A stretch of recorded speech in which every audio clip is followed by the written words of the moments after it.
Hey everyone, it's your host Sweeney, and welcome to another episode of the Triggercast.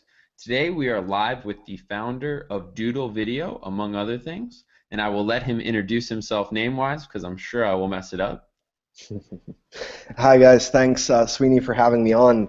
Guys, I'm Konstantinos, Kaloulis, CEO and founder of Doodle-video.com, and what a pleasure it is to be here and be presenting for you guys. And nice to be here, bro. And so to give people kind of the quick background on, a lot of people I'm sure have heard the term Doodle Video, but they might not be familiar with your company. So what does your company actually do?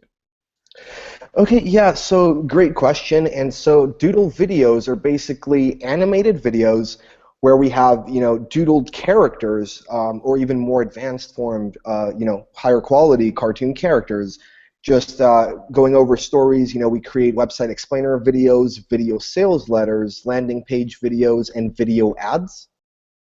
And so yeah, so essentially, what it is, it's utilizing cartoon characters to say the message, behind your brand, and to convince people that you guys offer a solution that's going to help them, and eventually end up in a lot of sales.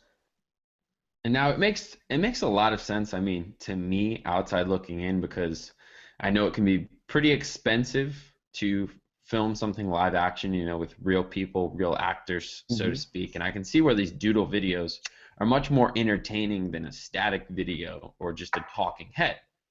So it makes sense to me. I mean, everyone likes watching cartoons, right? You have kids' cartoons, we watch them growing up. So I imagine there's a subconscious factor going on there. But where this kind of idea initially come from to go deeper with the doodle video or to actually start doing it yourself? Okay, so yeah, bro, you're definitely right when you're talking about the subconscious factor. And I mean, there's a lot of animation and doodle video companies out there, but a lot of people are talking about how they increase conversions or do this and do that. So I wanted, to go a step further and do some real research to understand, right, why I have the product that's actually converting better for all of my customers. And so what I did a couple of years ago is that I went for meetings with a lot of psychologists around Greece, and I basically, we talked about Doodle Video, and surprisingly, three of them, right, came back to me with the exact same answer, and they essentially said this, right? They're like, Doodle videos manage to marry the innocence of a child with the money-making ambitions of adulthood. Okay, so when people, when people start watching these Doodle videos, their defenses go down, and they're more susceptible to consuming the message of the brand or the marketer in an unbiased way. Does that make sense? That makes a lot of sense. It is that subconscious kind of slips in through a different door. Hmm. And I think, I And mean, you're used to seeing these kind of style videos now they're becoming more popular, but you're used to seeing that kind of artwork in this kind of other cartoon format and in an entertaining format. So I think you see this kind of thing and you just go, oh, okay, this is entertainment, I'm going to watch. And then you are entertained by what's going on in the video, and then a minute or 2 minutes go by and you realize, oh, I just watched a sales pitch, but I paid attention to the whole thing and I'm interested. exactly, exactly. And to go back to what you asked before as well, it was about 2.5, 3 years ago that I was, because a lot of people don't know this, I actually used to do the branding and the marketing for some of the world's biggest companies.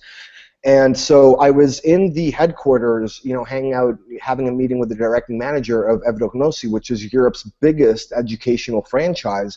And we were going over their social media marketing, but we were also going over a huge video campaign that we were about to launch. And during our coffee break together, we were just browsing online, and that's when we saw Doodle Video for the first time. And I saw that, and it was totally new, right? 2.5, 3 years ago. It was, no one, I'd never seen it before, and so I thought it was really cool. And so we contacted the two companies that had a product, which, in my opinion, was a quality product. Okay, something that we could represent a company, a brand like Europe's biggest educational franchise with, and to my disbelief, they quoted me around $30,000 per minute of video, and they had a turnaround time of around a month and a half to 2 months. Okay, so Well, yeah, and with the pace that we're working at right now as marketers in 2014, 2015, we know that that's just not acceptable. And so I saw a product that was going to become the next big thing in the market, and I realized that had a presence or had the infrastructure to go into this space, right, and do it in a very impactful way. So my thought, right, was that I'm going to leverage, okay, my contacts. I'm going to leverage my experience and expertise in the marketing field, and I'm going to become the GoDaddy.com of not only Doodle videos, right, but of video productions. Which 2.5, 3 years down the road is actually, coming to reality as I do more videos, than probably any other video production company in history. And so, my goal was just that, right? I wanted to provide a quality that was higher than those companies were providing back then at $30,000, okay? I wanted faster turnaround times, okay? But also, I wanted to make it affordable to the masses. So right now, we're here and we provide Doodle videos for anywhere from $1,000 all the way up to $7,500 per minute. So, mission accomplished, I guess. And it's kind of funny because it really does sound like in a lot of ways you were just trying to scratch your own itch. I mean, you're like, hey, I want this video done, and you go to the best company, and you're like, let's get this done, and they're like, all right, here's 30 times markup, and it's going to take us forever and a day. And it's like, well, that's not going to work. And you just realize, hey, I have the capability to produce these, and see how this is going to work, or how this can work well. So I'm curious, and I find that so often in businesses. And I love hearing that story because a lot of successful businesses are created by people that are trying to scratch their own itch, compared to when people just think a product might be a good idea and just create a product or service that no one wants or no one's interested in, and then what happens? It falls on its face. So now, yeah, no, with your first Doodle videos, I mean, you were probably working with that company, but how did you first get traction? How did you get some of your first customers? So, it's okay. So the first Doodle videos that I was creating, it was actually me doing the artwork along with a friend of mine. So, they weren't the highest quality Doodle videos. It wasn't anything that's comparable to what we have now. In fact, if we were to see, both of them, the before and the current, right? I'm pretty sure we would have we'd both be laughing at what I used to provide back then. But here's the thing: I wanted to draw it myself. I wanted to experience what it's like being the artist, being the person who puts the videos together, playing every single role. Because if I wanted to scale the company and if I wanted to be at millions and millions of dollars, there is absolutely no way that I could do that, right? That I could find the right people for the right job and I could get everybody to do it effectively and efficiently if I personally hadn't gone through it myself. Now, would you agree with that? It's actually hilarious that you said that because we just had Tanner on, Tanner Larson, and he said a lot, very, very similar things of wanting to know how to do everything. And this is I've mentioned wanting to learn programming because software is obviously becoming huge, but it's almost like speaking another language. And it's similar to this. If you'd never drawn the videos, right, and you'd spoken to one of these people and you're telling them, oh, I want this change or this done differently, and for example, you don't even know what a storyboard is, they'd look at you like you're an idiot and you'd be speaking two different languages. And I imagine that would never work out very well. So yeah, that makes a ton of sense that you'd want to do it yourself initially. And no, and it also, there's also one other piece of advice because I'm sure there's going to be many people that are listening to this podcast that are going to be, they're in the position right now where they already have their brand and they're trying to take it to that next level, or maybe they're starting something out, okay? So I think that people, because before you said, how people are trying to some people are trying to randomly create all these things where they don't even know if there's a market demand for it, okay? But I think that a lot of people are also wasting their time because they haven't thought about the business in the correct way. And, so what does that really mean? Okay, so with Doodle Video, I said I'm going to come into this game and I'm going to create the GoDaddy.com of video production. Okay, and look at GoDaddy.com. It's it's a place where people can buy domains and web hosting. For you viewers that don't know what that might be, and they're Sweeney, they're number one right now, right? GoDaddy in domain in selling domains. Okay, what's the average transaction you would say of GoDaddy? Around $10 a year, $20 a year? I imagine. I mean, I know because they sell domains, but then they also have the hosting and all those The things on the back hosting and end. all the upsells. But I mean, for the average person, might be 20, 30, $50 a year. Okay, and my average transaction is $2,500, $2,700 per customer.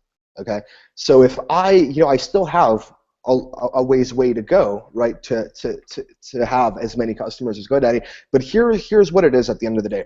When I reach that goal, the amount of money I will be making will be 1,000-fold. Okay, but what did I have to do, right? Because a lot of people think that I'm going to come into I'm going to create the service company, right? And I'm going to create, a webinar, or I'm going to create some Facebook ads, and I'm going to generate, these millions of dollars, out of thin air, right? When we know that that's not the case. Okay, that's definitely not the case. So for me, what that meant was going out there, finding all the best cartoonists, all right, and hiring them exclusively to work for me. It also meant finding other video production companies who were my competitors, who I saw could have a chance of one day possibly reaching my level, or maybe even stealing a lot of my customers, or even surpassing it, and buy them out as well, right? So I ended up with a business where in the beginning, in the first of every single month, I was dishing out thousands and thousands and thousands of dollars, right? Even when I didn't have the clients to justify that expenditure. Okay, so as time went by, I started doing more marketing, started creating more webinars, started having more assets, right? Started having the right partnerships, and right now, right, people are coming to me right and left, and we're reaching the point where we're like, sorry guys, we're sold out of this particular product, we're sold out of that particular product, but for guys, it took me 2.5 years. 2.5 years to get to this point, and especially for the first year, right, I had to live without that much money, right, because I left all my other marketing efforts, right, to pursue Doodle Video and the video brands, and I had to answer every day to my parents, my family, my girlfriend, my friends. It's like, why can't you go on this $10,000 ski trip because I'm investing $10,000 into this business? Why can't we buy the 200,000 euro car, right? And we can buy this car because I'm putting all that money into the business. And so I think a lot of people need to come in, right, and think about what it is that they really want to accomplish with that service company, and make a list, okay, of all the steps that they need to take to get to the ultimate goal, and then they just have to stick to it, right? With a very stubborn mentality. It's just, that's what it is. These are my goals. This is my roadmap. And it doesn't matter if it's going to take a month or it's going to take 3 years. I know that this is where I want to be, and I'm going to put all my effort forth into reaching, this one goal. And And I think focus too, focus can be such a big part of it. It depends what you're doing. Sometimes you might not have that one thing that you can pour all of your efforts into, but mhm, typically you're to build this big company, it's not going to be a side project. It's going to be your full-time, all-time hustle where most of your resources and things are going. mhm. And a lot of people, they try to learn different things or do different things, and people out there, they're still trying to break in and would be much better off just taking a month and dedicating that month to just focusing on this one skill, and maybe getting customers or clients on this one skill and just doing that one thing and getting the experience, compared to trying to learn all these different things and do all these different things. It's never going to happen. You're never Mhm. going to have any success. Now, Well, they might have short-term success, but never something that's going to be theirs, or that they can then sell in the future, or something that that, at least in my experience, that's been the case. So.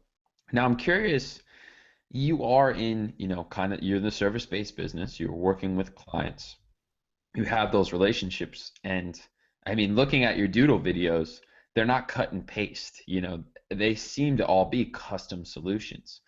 Mhm. So what are some of the lessons that you've learned being in kind of this creative service-based business? It's not, for you, it's not simple. I mean, you're creating video, audio, and it needs to meet the client's needs and expectations. What have you learned being on that side? Because that's pretty unique. Most of the people that come on, I mean, if I'm doing Facebook ads for someone, right, or if I'm doing, paid traffic, it's the same steps. It's a similar process. So how do you guys do that? How do you guys handle that?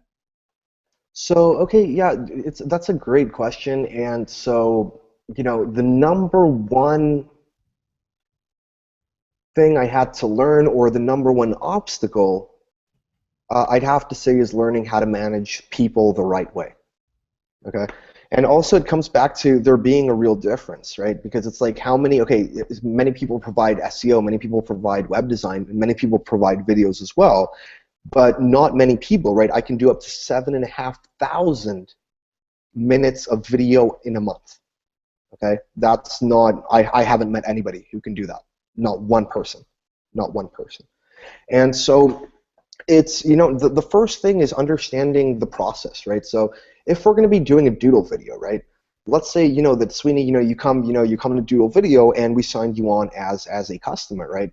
The first thing we need to do is understand your business, understand your audience, understand your entire market, understand what you're selling, okay? So that we can then write a script for that video. So we have people who do that initial call with you, and they understand your business and they get all the information they need. Second, your script gets written by a 6 or a 7-figure copywriter who they write your script and they give it back to you, okay, for approval purposes. Once the script is approved, we move on to a storyboard, right, which also goes through an approval process. Excuse me. And so once we have the approved storyboard, my team puts together, the video. They put it together with a voiceover. They put it together with sound effects, background music, right? And they provide you a finished video. And even after we provide you with a finished video, we still have a round of revisions because I refuse for any single customer to leave my company not being 110% satisfied. So, the first part, like we said, is understanding, right, what are all the elements needed to provide a successful service. And so after we do understand what those are, then it's up to the business owner, me, you, whoever else is creating a service company, to go in and find the right people to do that job. So, and it kind of does sound like anything else. It's just having the right system for it and having, working with them hands-on throughout the process so that they're saying yes here, they're saying yes here, and you're getting closer and closer to the finished product. So even if you have, a problem, with the video, for example, or with the storyboard, you're still 60% done, and then there's a problem, you fix that, you keep moving forward, compared to maybe finishing a video and then not even liking the script and scrapping everything. So it's kind of, I would say it's getting that check, it's, taking them through the process and getting the yes, yes, yes, yes, so that even if you have a hang up, you're still almost done, I would say. And that Correct. causes less revisions overall. Correct. And even though, like, the other thing, right, I see some people just, a lot of service providers that I've met are ready to jump off a cliff for every single one of their customers, but that is not the way that it should be either, because, I forget who it was who said this, someone from the personal development niche, where they said, in order for me to take care of you, I have to take care of myself first, okay? So obviously, we have a very specific flow when it comes to delivering the projects. And if somebody approves the scripts and then they see the storyboard that they love, but then they change their mind and they want to go back and change something in the script, well, guess what? That's going to cost you a penalty of X amount of dollars, right? Because I don't work for free. I'm providing you a $30,000 video for $1,000 or a couple of $1,000, right? I need to make profit. I need to make sure that I survive as well. So I'm going to charge you that penalty fee, right? Because you signed off on X agreement. If you don't follow X agreement, then that's what it is. So I definitely think people have to also put these things into consideration as well. And which is, I don't know, have you also noticed that people are not really doing that, and they're just going after the money, and they want that $2,000 or that $10,000, and they're willing to throw everything else into the trash for that paycheck. Time and time again, it seems like the answer is margins and working with the ideal client, ideal customers. I mean, I'd be interested in hearing, how your prices, how you went about raising your prices, from initially to where you are now, and if you have criteria for clients that you turn down. Like, someone comes through and they go, oh, I'll give you 50 grand for this video, but you know that they're going to be a tough client to deal with and a bad fit, and you go, it's just not worth it. Sorry. Hmm.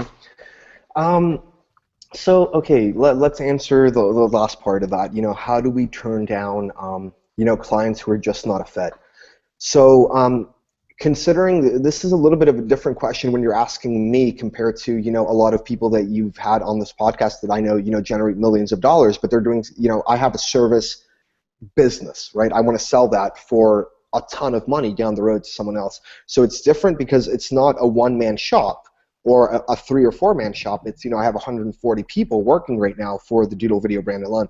And so, my team has to accept a lot of people. But when there's a lot of marketers or a lot of, big brands that come to me specifically and they want to speak with Konstantinos. And so they want me involved, they want their videos, they want a whole funnel, or they want a lot of things. And so I think people have to see eye to eye, and it goes back to what I said about, I'm going to respect you if you respect me. Okay, so to give an example of this, it was maybe about 3 weeks ago where we got a huge startup that's going to go global. Okay, and I actually, we went on a call with with a lot of the directors on my company. What they wanted is they were going for second investment rounds of tens and tens of millions of dollars, and they wanted me to go into there, but they didn't just want a video. A lot of people come to me because they're going to go to an investor and they want, it doesn't matter. They don't come to me with how much does this video cost, or like, what is it going to take for me to have a video that closes that investment round, okay? Or having this presentation that's going to get my product accepted into Home Depot, or whatever the case might be. And so we negotiated on, a percentage, like a pretty big percentage of that company. And so they would send over the contracts, right? They sent the contracts over once, and it wasn't exactly what we had agreed upon. They sent it over for a second round right after making revisions, and once again, it wasn't exactly what we had agreed upon. And we didn't. At one point, it just came to where we had to tell them, we're like, hey guys, it's just not a good fit. And right now, I'm not going to say who these people are, but they've been chasing me down for about a couple of weeks now, right, with phone calls, emails, contacting every single person I know, trying to get me back into that project. But it's like, I'm not going to work with you, because if you're not capable of keeping your promise the first time, you're probably not going to keep your promise the second time, okay? So, Have you ever heard the Eminem story? uh, There's a famous rock band. It mhm, eludes me right now. I'd say, Rolling Stones level, one of those guys. And mhm, they have a rider, and every band has a rider. And when you're, performing on stage and you're dealing with different venues, you never know what you're going to get, right? So part of the rider is simple stuff like we want granola bars in backstage. And part of mhm, it's much more complex, like, the pyrotechnics need to be like this, the stage can handle 10,000 pounds, those kind of things. mhm, One of their clauses is they want a bowl of M&Ms, and they want all the brown M&Ms picked out of the bowl. mhm, And the reason why they have that is so that when they go to a show, they can know that if the brown M&Ms are picked out, that means that everything else is probably red and taken care of. But if the brown M&Ms are there, if that small detail isn't taken care of, then that means the bigger details probably also aren't taken care of. And one time they went to a concert and the brown M&Ms were there, and they get full pay too. That's part of the contract deal. So they didn't do the show, and then the stage ended up collapsing like a month later on someone else. And it's kind of similar to the contract. It's like, hey, if we had this agreement, but then you're writing the contract different from what we agreed upon, then mhm, that minor details I can see where that's going to cause much bigger problems once we do get into business together. mhm. No, definitely. And, at the same time, when you're taking care of a service business, if one person's not going to keep their promise and they want, a 50% discount, or they want, this thing or that thing, right, many of times, right, they're not going to fulfill on that back end as well. And once you complete the work, they might not send you that other 50% of, the agreed price. So, Yeah, like it goes like I do think though, bro, that and tell me if you agree, right? Because we're living right now, regardless, okay, regardless if I'm very used to making 15, 20, 30, $50,000 deals, and I know that you make a lot of big deals as well, right? But regardless, we are living, okay, in economically tough times. Maybe my finances are good, and maybe yours are as well. But that doesn't mean that a person from Spain, Italy, Greece, or even the United States that's right now starting a business that might want to come buy a video because they see that value, or they might want to buy, one of your products, right? They might want phase one because they see that value there.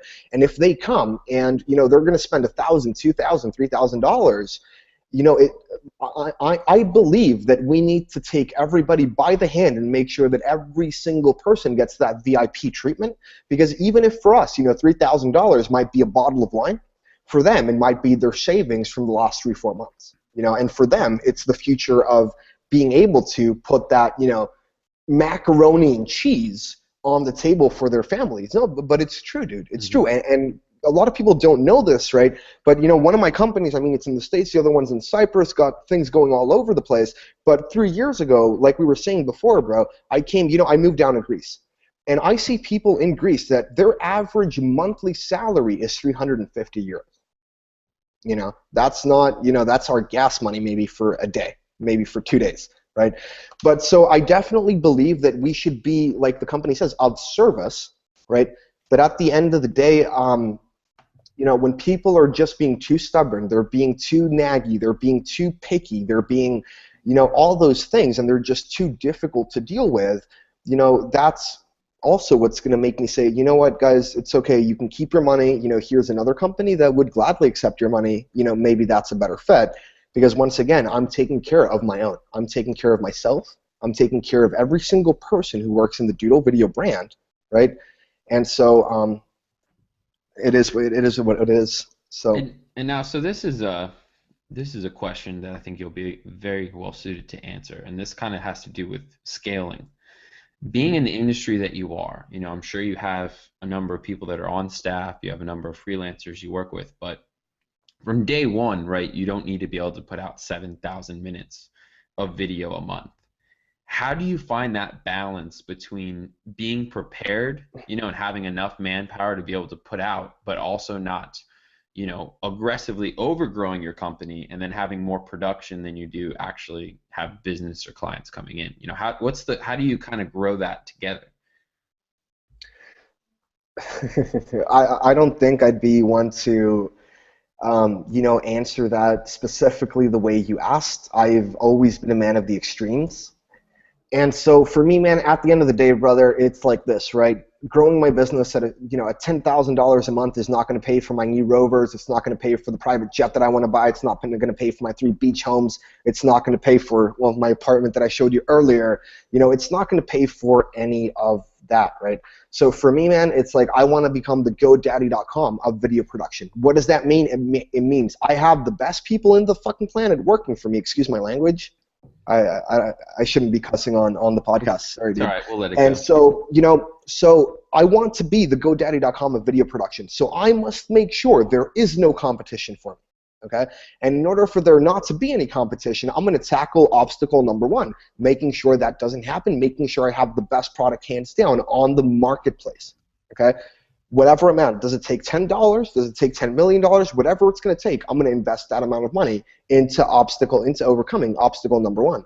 Then I'm simply going to go out there, right, and I'm going to hustle, and I'm going to find the world's biggest marketers, right? I'm going to go to them, and I'm going to be like, hey, guys, I have this product.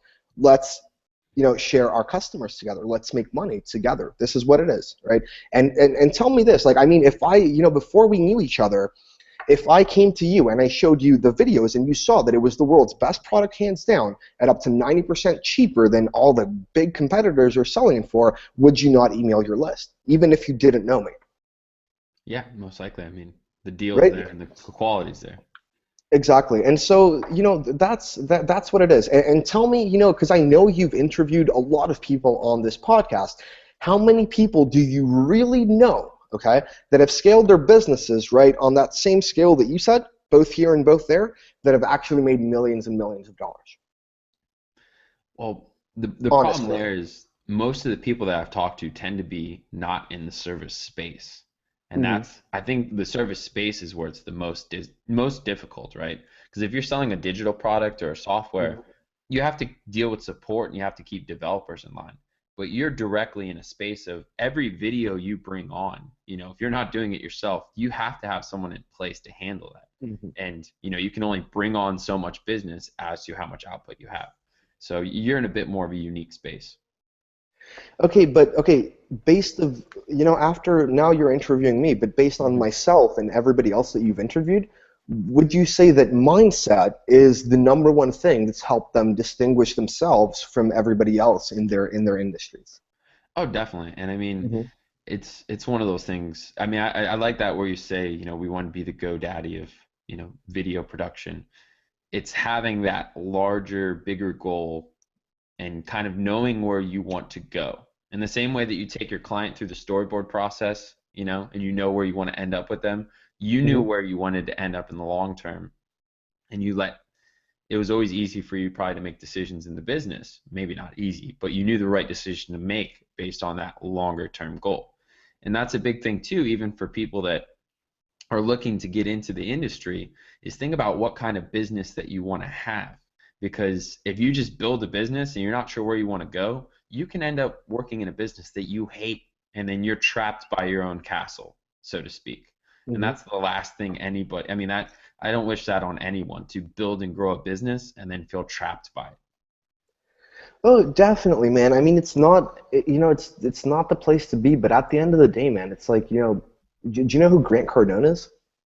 Yeah, I've heard the name. Yeah, right. Whatever it takes nation, 10x, Hmm. right? And at the end of the day, man, it's like, do you want to end up 10 years down the line and having, $650,000 saved up in your bank account?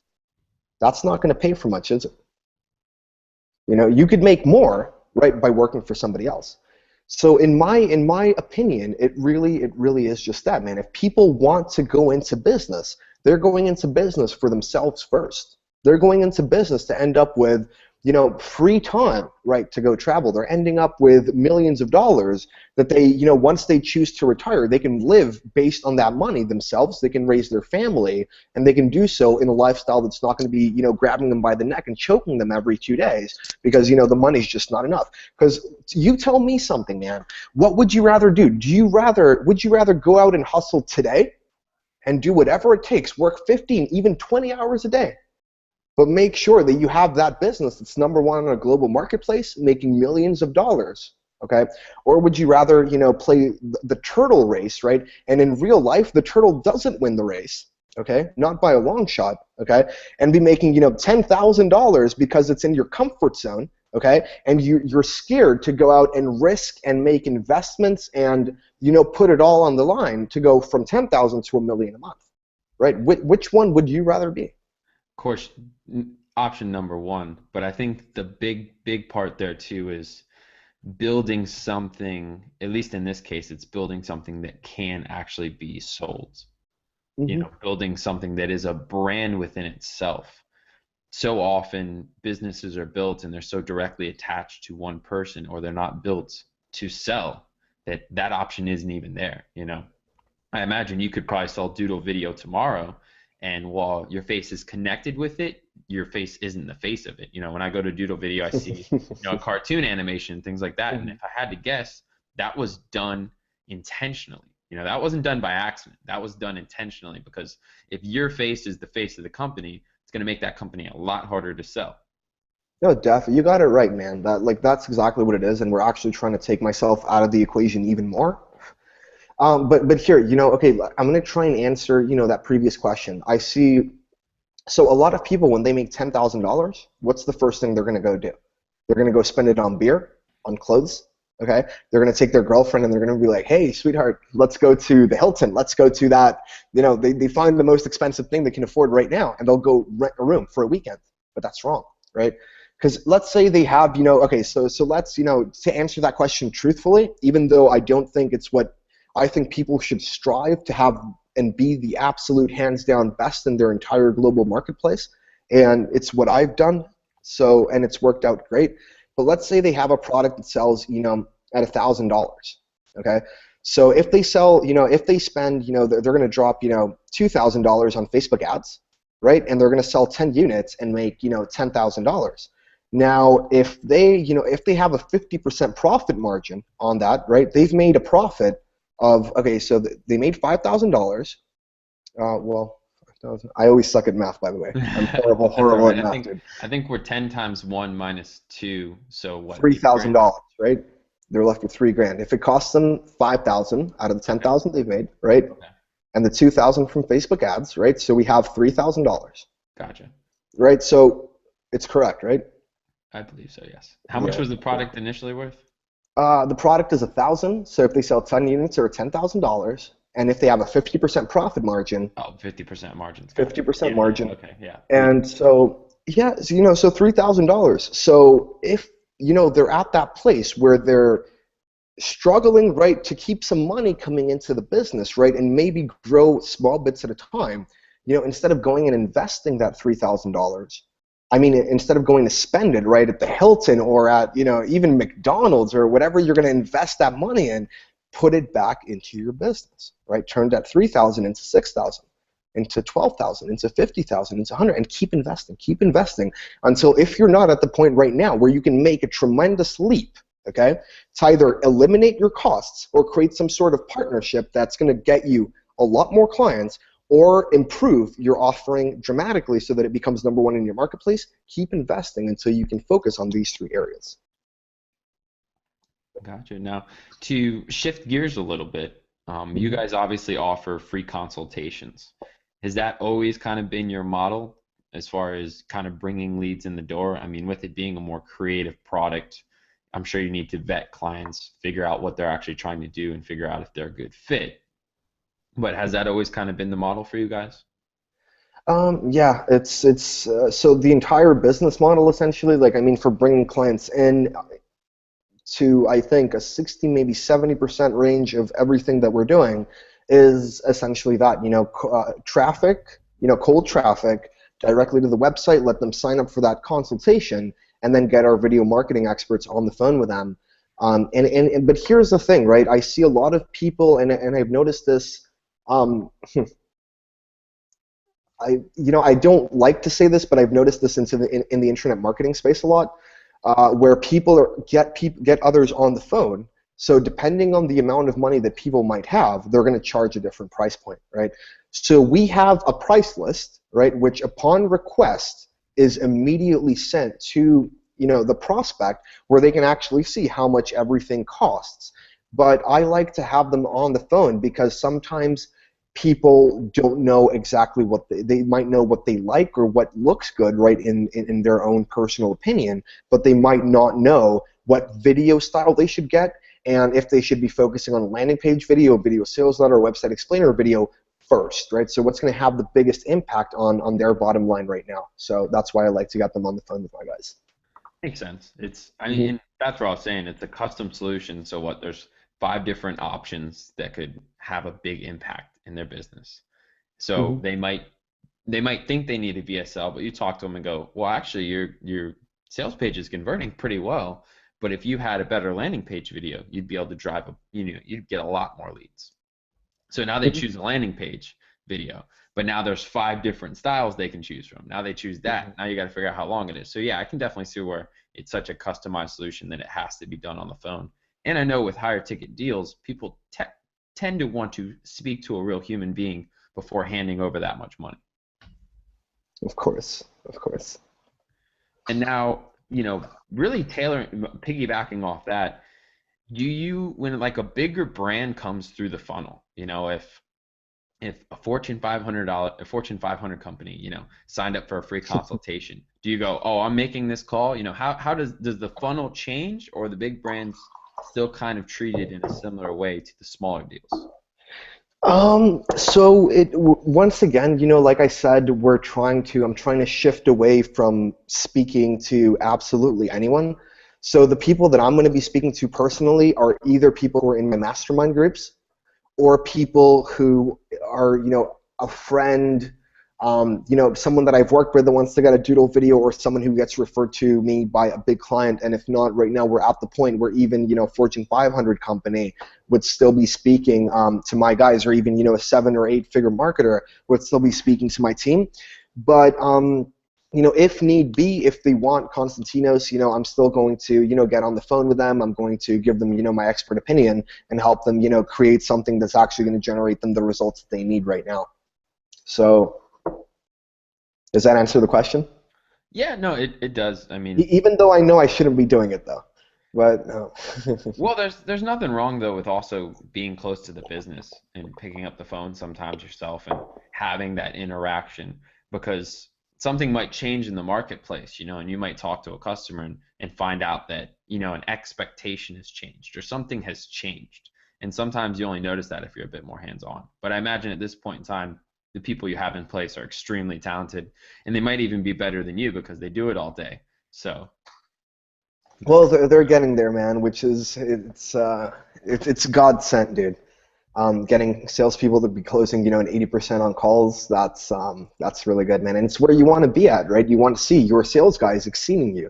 You want to see your project managers exceeding you. And at the end of the day, it's, why are you paying them a ton of money if they're not at where you're at or exceeding you? You know what I mean? yeah. And now I saw that you guys are in, I want to say at least 5 different languages. What kind of hmm challenges have you seen with that? I mean, it's a pretty widespread. Um, so yeah, like with the languages, I mean, what we have been able to do, I've been blessed to, so we don't provide all the styles in all the languages, but my main styles are provided in all the languages virtually in the world, because they have, I'm lucky to have a team that just understands how to work with translators, how to work with the right people, so that they not only, sorry about that. And so that they not only, put the video together, but so everything is synchronized, right, to the exact millisecond that, the animations, so everything looks and sounds well, with the audio and everything. So it's just, it's like I said, man, it's about having the team. Okay, you're paying top dollar, you're doing whatever it takes to make sure that every single project becomes a success. Now, another thing that a lot of people don't look at is, what did it take for me to have the sales agents that can close at 50 to 80%? Right? It took a hell of a lot, right? I've lost $200,000 on advertising, right? The first time I tried to get sales agents on the phone, because they closed like 200,000 in ads, 4K in sales, right? Catastrophic, right? What happened with, many of my other video teams, because I'm always, like, as I said, there's many video brands, I'm constantly launching new styles. I do everything all the way up to, $50 or $100,000 television commercials, right? But not everybody can deliver, right? So people come and go all the time, but it's just, like I said, man, it's just, finding the right people and the people who can do it as good as you can and who can, surpass those expectations. But at the end of the day, I think that the job of, okay, so big business people say this a lot, and I'm starting to discover it as a young entrepreneur myself, that my job is to create jobs. Okay, and so but at the end of the day, it comes down to, like what we were talking about earlier, right? If they don't get the job done, you fire them, right? You're very quick to fire, slow to hire, like a lot of people say. But you go in there, and at the end of the day, like, you're the boss, and I'm the boss, right? So, because if they're not going to do a good job, right, I might as well pick up everything and go work out of, a cardboard box on the side of the street, right? I'll close more sales if my team sucks.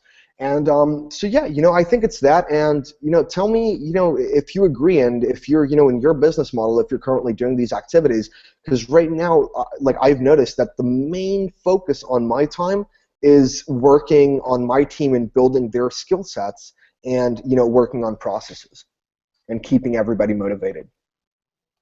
I wouldn't say I'm at as much of a managerial level. hmm I'm still more hands-on. So I think it kind of goes doing the work yourself, building the processes, putting the right team in place, and then you're more managing the team. So hmm it sounds like you're at that managing the team level. I'm still more on the processes level. I mean, we have some people that we work with, and it depends what we're doing. Obviously, I don't do everything that gets done, but no, I'm not at the managerial level as much yet. Oh well, soon times, my friend. But bringing up what you did bring up, Mhm. I'm curious, how did you train those sales agents? You know, how did you, I mean, you had that catastrophic failure. Obviously, things are very successful now. How did you train the sales agents? Was it, a personal method? Did you give them a system? Was there some sort of, formula that you created yourself? Well, very, very good and very interesting question. And so here's, the weird thing, call it whatever you call it, but I was very hesitant in grabbing, a bunch of new salespeople after that initial incident, right? And I was actually terrified. You know, I'm not a bungee jumping type of person. I hate heights. I would have rather, jumped out of a plane, than go, put new salespeople in there and, risk wasting another $200,000. But so I was, I had, we had a new person who kept, he came through the pipeline, and he wanted to speak with Konstantinos. So I got on a call with him, and he wanted to be a customer. And we went back and forth, and we actually had, 3 conversations, 3 calls together, just because the guy was such a cool person. I enjoyed that, that conversation with him. And through those conversations, one day I just went out to him. I reached out to him. I'm like, bro. And he's like, what's up, man? Is my video ready? I'm like, your video is almost ready, but here's the deal. It's your lucky day, dude. Because right now, I'm gonna bring you into the team, and you're gonna become my new top head of sales, right? So and the guy, we just had a vibe, right? I just knew, and here's the thing, right? Right now, he's closing at 80%, and he's managing all the other sales guys, and everybody's closing like crazy. And it was just on, intuition or whatever you like to call it, but it was just that feeling where you speak to someone and you meet someone and you're like, I know this person's going to be my head of sales. And the craziest part is that a lot of people, right, like with a lot of, the 140 people who are working right now with the video brand, it's a lot of people in the top managerial positions and the directors have all more or less come in on, in the same way. So I think what that comes down to is, because I know a lot of people are not just going to meet their head of sales in that manner, but a lot of, let's say, people go to Elance, or people go to, to a Facebook group, and they're like, hey guys, I have this position. Sometimes, it's just, I believe that not just in business, but in life in general, when you meet your girlfriend or boyfriend, who's going to be that soulmate person, right? Or when you meet, a new business partner, right? Like I was talking to you about before, and, you're just going to know. So, what's your take on that whole piece of, well, sharing or advice? I think a big part of it is you got to do business with people that you like. And, like you said, you clicked with him and it Mhm. made sense. And like that makes it an, almost instant hire. And whenever you're going after top talent, you're going to have to pay more for it. And that's part of having margins in business and having things in the right place so that you can afford to pay more for the talent and you can attract top talent. There's a reason why, Google and Apple are always going back and forth for top engineers and top developers, because they realize that the same way that a sports team does, top talent costs, but that's what produces. That's what creates championships, so to speak. Mhm. But the other level to that is the chemistry aspect. So you could find the best, video closing sales agent in the world, but if you and him don't click, it's really never going to work. Oh, definitely, and I think it's also looking at what stage, are you on? Because right now, when there's monstrous money coming in, you know, I'm just looking to outsource every slightest, smallest piece of the puzzle out to the biggest expert, right? So, for example, for me, I had an expert on my team, right? That this guy has experience in spending 10 million euros a month, not a month, sorry, a year on Google AdWords. Okay, and so he's a master at Google AdWords. He's a master at YouTube ads. But for some reason, right, his level of being able to be also a master in Facebook advertising, right, it hasn't, right, there's not a fit, right? So he's Google AdWords, he's YouTube video ads, okay, but he's not Facebook ads, right? So right now, we have a lot of people on the team who are able to run Facebook ads, But I think January, when we have some more time from all the activities that we're doing right now, we're going to be looking for someone to go in and execute solely on that Facebook ads aspect. So I mean, when I'm looking for something like that, I'm obviously I know the biggest guys in marketing. I'm going to go I'm going to get recommendations, right? Maybe 20, 30, 40 people that are recommended to me. I'm going to send all those people through my one of my managers, and they're going to go and look at everybody's results. Okay. Look at everybody's what they're charging, what they want in return, right? Look at all those things, and then hire based on those aspects. But I think that for a lot of people who are not making millions of dollars yet, right, the whole chemistry thing is of more importance. Considering they can get some level of results, which is decent at least, I think chemistry is more important because and tell me what you think, right? Because if the chemistry isn't there, who's going to pull out, those long-nighters with you? Who's going to do whatever it takes to make sure that you guys hit that seven-figure mark, right? Would you agree with that? Definitely. I mean that small team is so important in having that kind of team mentality and having the chemistry, because that's the only thing that's going to have them, when shit hits the fan on a Mhm. Saturday and you're calling them 5 times, if they don't like you, they're not going to pick up. And if they don't believe in the company and that, they're going to be taken care of, they're not going to pick up. So yeah, I think Exactly. initially that chemistry is hugely important. And the reality too is that you can train talent, you know. You can take raw talent and mesh it into top talent. That's really the difference in hiring, right? You want top talent, you can pay for it or you can mold it. Mhm. Yeah, and going back to I mean, the sales training and all that stuff, it's because especially when I got, my investors and everything, everybody was, cranking on me to, Greco, go make those sales scripts, go record 10 million phone calls that you make, go, how the fuck are you closing at 80%, right? And here's even, like, because we were talking, like, I'm not going to name drop, but, a lot of the world's top marketers, they're always like, dude, how are you making so much money without emailing your list or without doing this? Or, because I was, because guys, we're talking about that with Sweeney before, he was telling me, he's like, wow, dude, you close so well, you're doing all these things, high ticket, right? But I go back to him and I'm like, dude, all those funnels you do, all the landing page, emailing your list all the time, how are you making, the money from the podcast? Where's the ROI there? I'm like, I do mine, he does his, okay? And so, but at the end of the day, right, I think that every single, everybody's always trying to follow a guide. Everybody's always trying to follow, something to a T. Whereas, every single business is unique. And what they found out was, yes, okay, when they went over, my 10,000 or so phone call recordings, that there was a few things that I was mentioning, a few facts, a few things here and there, right? But the other thing that we found out, okay, was that I'm just connecting with people, A, because I actually care, okay? I will talk to them. I will care about every single person on that phone call. But the second thing that we found out is that there was a lot of randomness on those calls. There wasn't anything specific that we could create this huge roadmap from. So, we took those facts, right, the stories that I might be sharing or a few of the factual pieces here and there, and we transferred those onto the sales team. They started using them. But, at the end of the day, here's the thing, right? I would rather have, okay, and I know a lot of people do it differently. I know a guy who's making $6 million a month, right, by having, he has like 2,500 people making phone calls a day, which is great, right? Which is great. I have less salespeople, okay, but my people close at 50 to 80%, okay, on a first call close. Okay, I doubt there's not that many people out there who have an 80% close rate on a high ticket.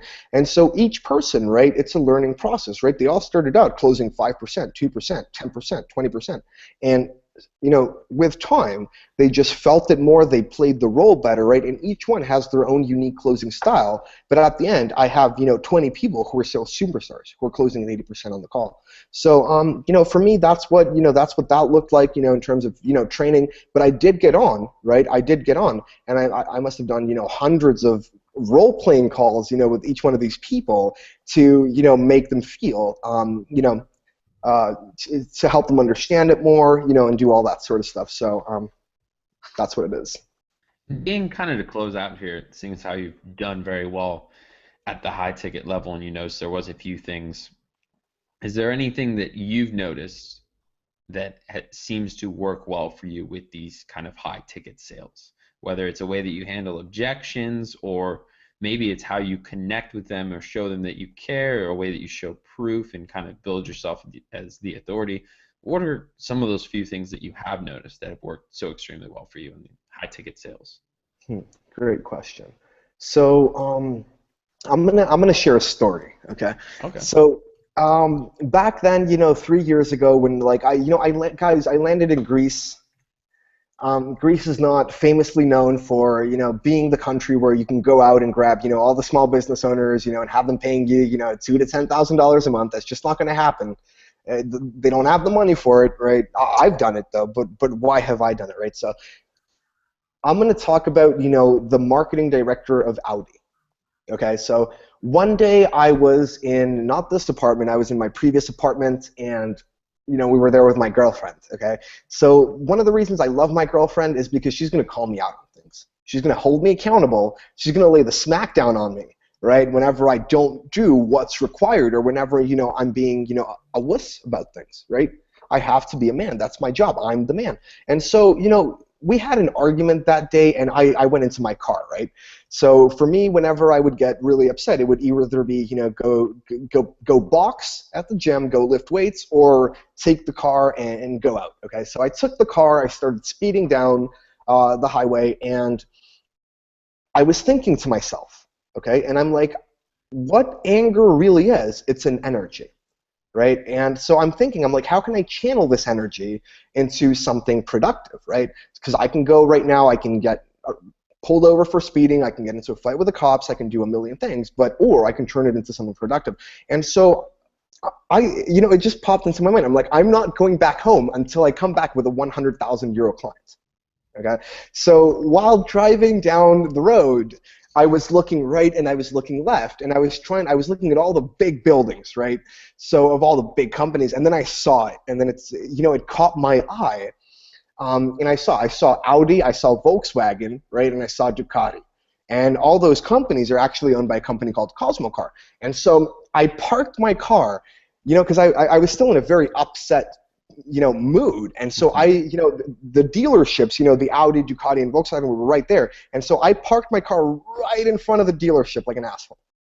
I got out of the car, right, and I wasn't even dressed in a suit. I was dressed in sports gears because I just came out of my house, right, and dressed in sports clothes, sweatpants and a sweater. I just barged inside, and I went to the sales reps, okay?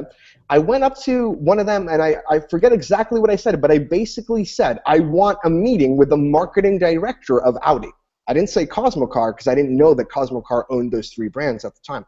And so they said, hold on a minute. After I think it took me 30 minutes of convincing this guy, and then he took me, he said, hold on a minute. He went he went through this door into the big building, and he talked to the receptionist there. And then he came out and he said, the marketing director will see you for 5 minutes. No, sorry, that was my bad. That was not what happened. So he came back and he said, you have a 5-minute meeting, but it wasn't for that day. It was for another day. I think it was for 2 days down the line. And so, I came back 2 days later. I went to the secretary. They took me up. I had obviously dressed in, a suit for that meeting. And I walk in, and the guy's like, he's in his big shot office, with a suit, all looking sharp and everything, and like a boss. And he says, kid, you have 5 minutes. And he looks at his watch. 3 hours later, the guy was holding me by the arm so I don't leave. Okay? And I had my deal. You know what I mean? But what does that show, right? It's, like I remember before, man, when, I know I'm all over the place sometimes, and I know I have very, very big goals, okay? Like the GoDaddy.com of video production, okay? But I went in, and I barged, okay? I parked my car in front of their window and doors, and I barged in, and I'm like, marketing director right now. It took me 30 minutes to sell that guy to go speak to them so they can give me that meeting, but I got it. And he was holding me by the arm. He told me I had 5 minutes. 3 hours later, bro. Okay? Because that's what I wanted, and I would not have taken no for an answer. And the funny thing is I forgot what the question you asked was. So more if, and I think, you convinced the first guy to get that meeting, so obviously you convinced him somewhat in those first 5 minutes, but the question was kind of if you've noticed a few things when it comes to high ticket Mhm, sales that kind of mhm. always connect, whether it's connecting with them and caring, or, showing the benefits, or making yourself the brand or the authority, or maybe it's just having, a good idea for them. Well, it's not about being, obviously it helps because if I didn't, being the authority or having the best offer in the market really helps because it does like, there's nothing that can beat the best offer because especially the big guys who have money, what do they want? If a guy's making, 10 million a year and if I can increase his conversions by 3%, do you think he'll gladly throw down 10, 20, $30,000 with me? All right. For sure. And so, it does help having the best, but I think like what a lot of people are missing is the ability to close the sale. And guys, if you're missing out that ability to close the sale and you want to know what it feels like, and I'm sorry, but this is going to seem a little bit like a pitch, guys, doodle-video.com. I guarantee you I will get you higher conversions than you have ever seen in your entire lifetime. Okay, guys, because that's what we do. Okay, but I mean, I think closing too. I feel like time and time again, what I see with closing is the confidence, and it's almost, they always talk about charging higher prices, right? mhm. And you can't charge if you ask for 10 grand a month and your confidence level isn't there, it's gonna show subconsciously. Or even with you, I mean, like, you have the confidence to say we're gonna get you the best, highest converting, video you've ever seen. Oh, and I've guaranteed it, man. I guaranteed it on air right now. And I There think is no I better think product that's in the market. that's the answer to closing, maybe. It's just closing enough deals and building up your confidence and starting at, if you don't feel like you're worth 10 grand a month, start at $500 and just build it up with clients and get more and more closes under your belt. And then you can handle, the Super Bowl championship of closing. Well, like look at this. I mean, guys, Sweeney or Daniel. I call you Sweeney, man, because it's like your host, Sweeney. So I thought it sounds so cool. And so, but Daniel is much younger than I originally thought. And part of that, right? Daniel has immense authority. The guy's a genius. Okay, but he's young, but he's there. He's he's in there with the marketing elite. And so, you have confidence, dude. You really have confidence. You know your stuff, right? You're friendly. You're not an asshole, right?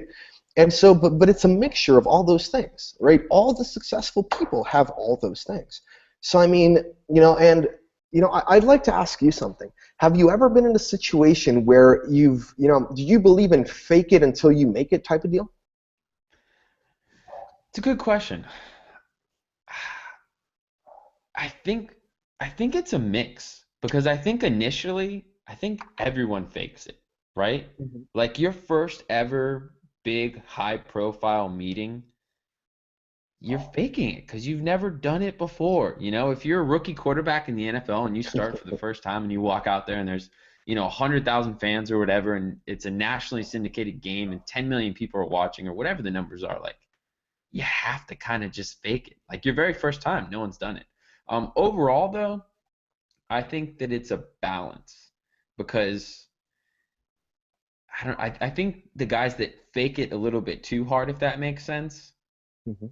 can achieve success, but they're not gonna like achieve that long-term success. It was almost it was cheated, if that makes sense slightly. But I don't know. That's kind of my opinion on it. That's where I think the answer is a potential to fake it till you make it, but also do whatever you need to do to get the confidence. Figure out what it is to get the confidence and deliver the results and be able to stake your claim and say, without a doubt, I will argue with you till I'm blue in the face. I can achieve this. This is going to work. Because when you have that kind of unwavering confidence, I think that's what closes people. That's what makes someone Yeah, worth it. and I mean, if people, especially for those who don't have money right now, if they know that they can actually get the results and that the client needs those results, dude, get on a fucking bicycle, follow them around, even if they're in their Ferrari. Bicycle, pedal faster. you're chasing them down, bro. You're gonna get that close. You're gonna get that deal because it's beneficial to you and it's beneficial for the customer as well. But I mean, definitely, so learning, right? Having the confidence. But also, it's like I said before, where it was a weird question when you asked me what makes it, for me to say no to someone. It's because, dude, I've gone like the craziest story that I can recall is like I had a kid come through the funnel, and the kid was like, dude, the guy was like 12 or 13 years old, and he had seriously, dude, he had some blog, some blog and some YouTube channel about video games, right? But dude, what a boss! The guy just came and he's like, sorry, 12 years old. I just want to have more views on my YouTube channel. But dude, it's, and my team, they're like, what should we do? And I'm like, dude, you're going to give him a free fucking video right now. I will, dude, what a boss. That kid is a superstar. I bow down to this 12-year-old, 13-year-old kid. The guy's amazing. He came like a boss. He filled out that consultation form and he came and requested, right? And then because he talked to my closers and he's like, hey, I don't have that much money. Can we do something for like $12? Which, for him, $12 must have been, like $10,000 or $50,000, or $100,000 to us. And so, cool, right? He got that free video. But I mean, it's respecting the other person. And I really, like, in your experience, have you also noticed this, how when you're genuinely involved with that other person that you're currently in that communication with, that it's going to show as well? And I think that's a really big part of closing. You have to care, man. You have to care. Yeah, I think that's the biggest difference too between a sales guy that does well and a sales guy that doesn't, is the authenticity.